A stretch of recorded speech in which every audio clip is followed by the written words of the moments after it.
আমি নতুন একটা মাছের রেসিপি শিখেছি, তো সেটা আপনাদের সাথে শেয়ার না করলে হয় বলেন।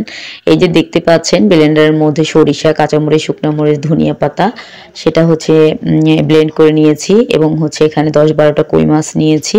কই মাছের মধ্যে রসুন বাটা, জিরা বাটা, হচ্ছে পেঁয়াজ বাটা, আর সাথে হচ্ছে যে মশলাটা হচ্ছে দেখলেন মাত্র, হচ্ছে সরিষা, ধনিয়া পাতা, শুকনো মরিচ, কাঁচামরিচটা ব্লেন্ড করেছি সেটুকু দিলাম। সাথে হচ্ছে মরিচের গুঁড়ো, লবণ, ধনিয়ার গুঁড়া আর হলুদের গুঁড়াও দিয়ে দিলাম। এখন এই মাছটাকে খুব ভালো করে মেখে নিতে হবে। আর এই মাছটা মাখানোটা কিন্তু আসলে খুবই জরুরি, খুব ভালোভাবে মেখে নিতে হবে। সাথে একটু সরিষার তেলও দিয়ে নিলাম, যাতে হচ্ছে মাছটার ওই মশলাটা আরও একটু ভালোভাবে ওর গায়ে লেগে যায় এই জন্য।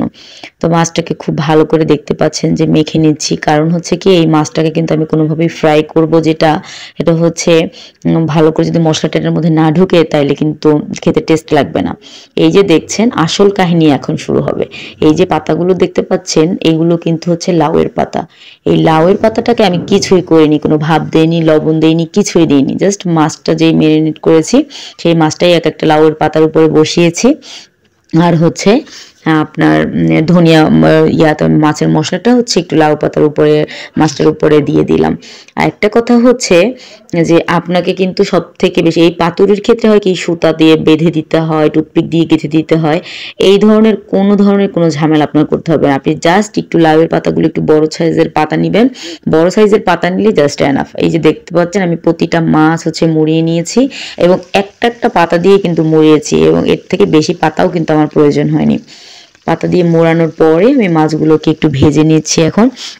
আর এটা কিন্তু খুব বেশি আঁচ দিয়ে ভাজা যাবে না, কারণ হচ্ছে তাহলে পাতাটা পুড়ে যাবে, মাছটা ভিতরে কিন্তু কাঁচা থেকে যাবে। একটু হালকা আঁচ দিয়ে মৃদু আছে হচ্ছে এই মাছটাকে আমি উলট পালট করে ভেজে নিব। একটু সময়ের ব্যাপার, আস্তে আস্তে করে ভেজে নিলে একদম সুন্দর করে মাছটাও ভিতরে একদম ভালোভাবে কুক হয়ে যাবে, এবং পাতাগুলো দেখতে পাচ্ছেন কিন্তু খুব ভালোভাবে একদম মানে সিদ্ধ হয়ে যাবে আর পুড়েও যাবে না। তো এই যে ফাইনালি হচ্ছে আমার কিন্তু পাতুরি ডান। অ্যান্ড হচ্ছে এটা মানে কি বলবো যে এত মজার, আপনি হচ্ছে এভাবে একবার ট্রাই করে দেখবেন। যারা আসলে কিছু অঞ্চলের মানুষ আছে যে আসলে এই পাতুরিটা তাদের অ্যাভেলেবেল খাওয়া হয়, কিন্তু আমরা আসলে এরকম অ্যাভেলেবেল খাই না পাতুরি সব মাছ দিয়ে, বা হয় আমরা ইলিশ মাছের পাতুরিটা অনেকবার খাই, কিন্তু এই কই মাছের পাতুরিটা আমি এরকম ফার্স্ট টাইম ট্রাই করলাম। এটা খুবই মজা ছিল খেতে।